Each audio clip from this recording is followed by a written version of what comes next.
Sangareddy municipal మరియు మెప్మా సంయుక్త ఆధ్వర్యంలో 100 రోజుల కార్యాచరణ ప్రణాళికలో భాగంగా ప్రశాంత్ నగర్ కాలనీలో గురువారం వీధి విక్రయదారుల ఫుడ్ ఫెస్టివల్ నిర్వహించారు.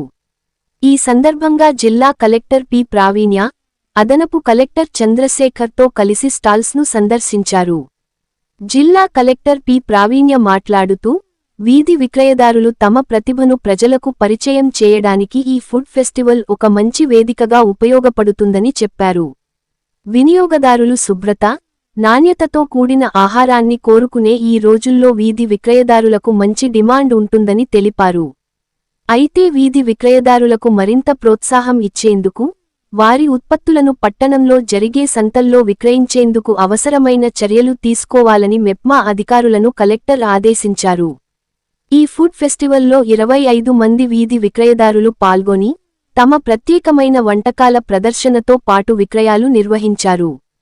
ఈ కార్యక్రమంలో పీడీ మెప్మా గీత, మున్సిపల్ కమిషనర్ మరియు ఇతర సంబంధిత అధికారులు పాల్గొన్నారు.